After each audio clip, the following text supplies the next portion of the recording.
Hypertension यानी high blood pressure एक आम बीमारी है। 2017 से 2021 के बीच 17 लाख लोगों पर एक नेशनल सर्वे किया गया और उसमें 28.1% लोगों को हाइपरटेंशन पाया गया। तो हाई ब्लड प्रेशर का नाम सुन के कई बार लोग एकदम से घबरा जाते हैं या फिर वो उस पर ध्यान ही नहीं देते। तो दोनों ही स्थितियां खतरनाक हैं और दोनों ही आपके स्वास्थ्य को नुकसान पहुंचाने वाली हैं। तो आपको ये समझने की ज़रूरत है कि ब्लड प्रेशर है, जो नॉर्मल ब्लड प्रेशर है, वो कितना होता है, क्या होता है और कब उसे हाइपरटेंशन या हाई ब्लड प्रेशर की बीमारी कहेंगे। कब हाई ब्लड प्रेशर होने के बाद भी आपको चिंतित होने की ज़रूरत नहीं है। तो नमस्कार, मैं हूं डॉक्टर राम प्रकाश अनंत और आप देख रहे हैं जन स्वास्थ्य। वीडियो शुरू करने से पहले मैं फिर आपसे एक बार अपील करना चाहता हूं कि यह एक साइंटिफिक चैनल है। मेडिकल साइंस और हेल्थ के बारे में साइंटिफिक और ऑथेंटिक जानकारी आपको इस चैनल पर मिलेगी। तो चैनल आपने सब्सक्राइब न किया हो तो कर लें। वीडियो अच्छा लगे तो उसे लाइक करें और शेयर कर ज़्यादा से ज़्यादा लोगों तक पहुंचाएं। आपने सुना है कि नॉर्मल ब्लड प्रेशर 120/80 होता है, तो ये ऑप्टिमल ब्लड प्रेशर है। दरअसल जो नॉर्मल ब्लड प्रेशर होता है वो एक रेंज में होता है, क्योंकि जो ब्लड प्रेशर है वो 24 घंटे एक सा नहीं रहता है, वो घटता बढ़ता रहता है, तो इसलिए वो एक रेंज में होता है। तो ऑप्टिमल ब्लड प्रेशर में 120 जो होता है वो सिस्टोलिक ब्लड प्रेशर होता है, जिसे आम भाषा में ऊपर वाला ब्लड प्रेशर कहते हैं, और 80 होता है वो डायस्टोलिक ब्लड प्रेशर होता है, आम भाषा में उसे नीचे वाला ब्लड प्रेशर कहते हैं। तो नॉर्मल ब्लड प्रेशर, हाइपरटेंशन या हाई ब्लड प्रेशर की बीमारी को समझने से पहले हम ये समझते हैं कि 24 घंटे में कैसे ब्लड प्रेशर कम या ज़्यादा होता है और वो कौन कौन सी सिचुएशंस होती हैं जो ब्लड प्रेशर को कम या ज़्यादा करती हैं। तो 24 घंटे में ब्लड प्रेशर दोपहर में सबसे ज़्यादा होता है और सोते समय सबसे कम होता है। तो ब्लड प्रेशर में ये जो अंतर होता है इसे मेडिकल की भाषा में डाययूरनल वेरिएशन कहते हैं। तो दोपहर को ब्लड प्रेशर सबसे ज़्यादा होता है और सोते समय ब्लड प्रेशर सबसे कम होता है। तो नींद में ब्लड प्रेशर सबसे कम होता है। जब सुबह हम उठते हैं और उठने के बाद चलना फिरना शुरू करते हैं तो ब्लड प्रेशर तेज़ी से बढ़ता है और दोपहर को सबसे ज़्यादा हो जाता है और दोपहर के बाद ब्लड प्रेशर थोड़ा कम होना शुरू होता है। शाम को ब्लड प्रेशर थोड़ा और बढ़ जाता है और जब हम सोते हैं तो फिर ब्लड प्रेशर दोबारा कम होना शुरू कर देता है। तो जब मैं ये कह रहा हूँ कि सोते समय ब्लड प्रेशर सबसे कम होता है और जब हम जागते हैं और जागने के बाद चलना फिरना शुरू करते हैं तो वो तेज़ी से बढ़ना शुरू करता है। तो तेज़ी से बढ़ने का मतलब ये नहीं है कि ब्लड प्रेशर बहुत ज़्यादा बढ़ जाता है, यानी कि वो 150 से 160 या 170 पहुँच जाएगा। जैसे मान लीजिए किसी का ब्लड प्रेशर की जो नॉर्मल रेंज है वो सिस्टोलिक ब्लड प्रेशर की 110 से 130 के बीच में रहता है, तो दोपहर को हो सकता है उसका ब्लड प्रेशर है 120 से 122 या 124 हो और रात को सोते समय वो ब्लड प्रेशर 110 या इससे नीचे आ जाएगा। तो हमारी डे टू डे लाइफ में जिससे ब्लड प्रेशर बहुत ज़्यादा प्रभावित होता है वो पानी का इंटेक है, स्ट्रेस है, एंजाइटी है और हमारे इमोशंस हैं। अगर हमारे पानी का इंटेक कम है तो हमारा ब्लड प्रेशर कम होगा। डिहाइड्रेशन की स्थिति में ब्लड प्रेशर हमेशा कम होता है। स्ट्रेस और एंजाइटी हमारे ब्लड प्रेशर को बहुत ज़्यादा प्रभावित करती हैं। स्ट्रेस और एंजाइटी की स्थिति में हमारा ब्लड प्रेशर बढ़ जाता है। जितनी ज़्यादा स्ट्रेस होगी, जितनी ज़्यादा एंजाइटी होगी, घबराहट होगी, उतना ज़्यादा हमारा ब्लड प्रेशर बढ़ जाएगा।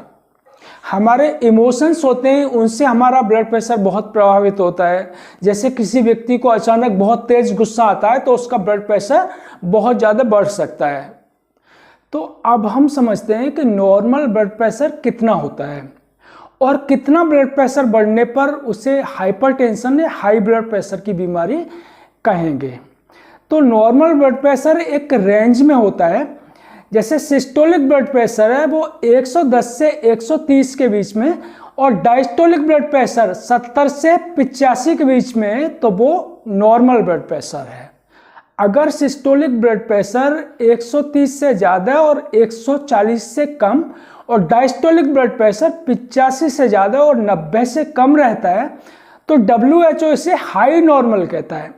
इसका मतलब ये है कि ये भी नॉर्मल है लेकिन ऊपर के लेवल पर है, यानी कि इन लोगों में आगे चल के हाइपरटेंशन यानी हाई ब्लड प्रेशर की बीमारी होने के चांस ज़्यादा होते हैं। सिस्टोलिक ब्लड प्रेशर 140 से ज़्यादा और 160 से कम, डायस्टोलिक ब्लड प्रेशर 90 से ज़्यादा और 100 से कम, इसे WHO ग्रेड 1 हाइपरटेंशन कहता है।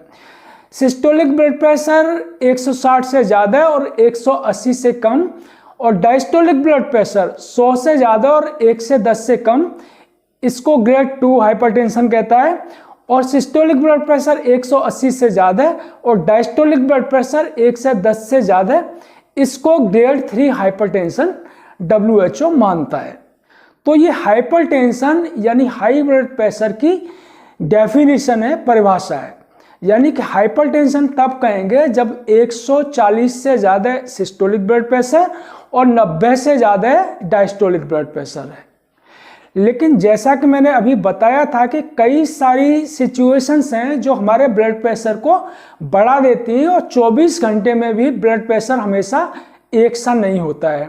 तो अगर किसी का ब्लड प्रेशर 140 से ज़्यादा आता है सिस्टोलिक और डायस्टोलिक अगर 90 से ज़्यादा आता है तब भी उसे हाइपरटेंशन नहीं कहेंगे जब तक ये सुनिश्चित न हो जाए कि उस व्यक्ति का ब्लड प्रेशर ज़्यादातर समय 140 से ऊपर और सिस्टोलिक और डायस्टोलिक 90 से ऊपर रहता है, तभी उसे हाइपरटेंशन कहेंगे। तो जैसे एंजाइटी या स्ट्रेस की स्थिति में या जो नेगेटिव इमोशंस हैं जैसे कि गुस्सा आने पर ब्लड प्रेशर बढ़ जाता है। तो अगर किसी व्यक्ति को एंजाइटी है, वो स्ट्रेस में, और उस समय अगर आप उसका ब्लड प्रेशर लेते हैं तो ब्लड प्रेशर बढ़ा हुआ आएगा, इसे हाइपरटेंशन नहीं कहेंगे, बल्कि एंजाइटी के कारण ब्लड प्रेशर बढ़ा हुआ है तो ये बीमारी नहीं है बल्कि एक लक्षण है स्ट्रेस का। तो ऐसी स्थिति में स्ट्रेस को या एंजाइटी को मैनेज करने की ज़रूरत होती है। ब्लड प्रेशर स्ट्रेस मैनेज होने के बाद अपने आप नॉर्मल हो जाएगा। तो यह निश्चित करने के लिए कि किसी को हाइपरटेंशन यानी हाई ब्लड प्रेशर की बीमारी है या नहीं है, ब्लड प्रेशर को दिन में कम से कम 3-4 बार लेना चाहिए और 2-3 दिन तक उसका चार्ट बनाना चाहिए। जैसे सुबह उठने के बाद ब्लड प्रेशर लेना चाहिए, दोपहर के बाद ब्लड प्रेशर लेना चाहिए, शाम को लेना चाहिए और सोने से पहले ब्लड प्रेशर लेना चाहिए। 3-4 दिन तक इस तरह से 3-4 बार ब्लड प्रेशर लेना चाहिए। उसके बाद अगर लगातार ब्लड प्रेशर बढ़ा हुआ रहता है तभी उसे हाइपरटेंशन कहेंगे। और लगातार अगर ब्लड प्रेशर बढ़ा हुआ है तब भी हम उसकी हिस्ट्री लेंगे और उसमें देखेंगे कि उस व्यक्ति को एंजाइटी या स्ट्रेस तो नहीं है। तो अगर स्ट्रेस और एंजाइटी लगातार रहेगी तो उस व्यक्ति का लगातार ब्लड प्रेशर बढ़ा हुआ रहेगा, तो उसमें ब्लड प्रेशर के ट्रीटमेंट की ज़रूरत नहीं है, स्ट्रेस और एंजाइटी को ट्रीट करने की ज़रूरत है। जैसे स्ट्रेस मैनेज होगा ब्लड प्रेशर अपने आप कम हो जाएगा। जैसे मान लीजिए कि किसी व्यक्ति का कोई अपना पारिवारिक इशू है और उसकी वजह से अगर उसका ब्लड प्रेशर बढ़ा हुआ रहता है तो हम उसको पारिवारिक इशू को सॉल्व करेंगे।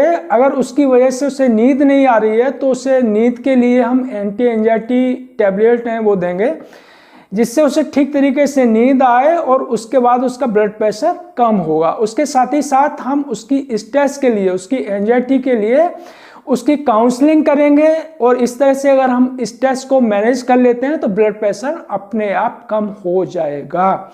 और ऐसी स्थिति में एंटी हाइपरटेंसिव ड्रग चलाने की ज़रूरत नहीं होती, एंटी हाइपरटेंसिव ट्रीटमेंट देने की ज़रूरत नहीं होती है।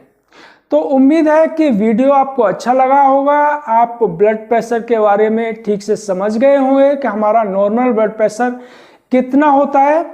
अगर ब्लड प्रेशर के बारे में कोई क्वेरी हो आपकी तो आप कमेंट में लिखें, मैं उसका आंसर करूंगा। अगर कोई क्वेरी ऐसी होगी जो सबको जानना चाहिए तो मैं उससे अलग से वीडियो बना दूंगा। धन्यवाद।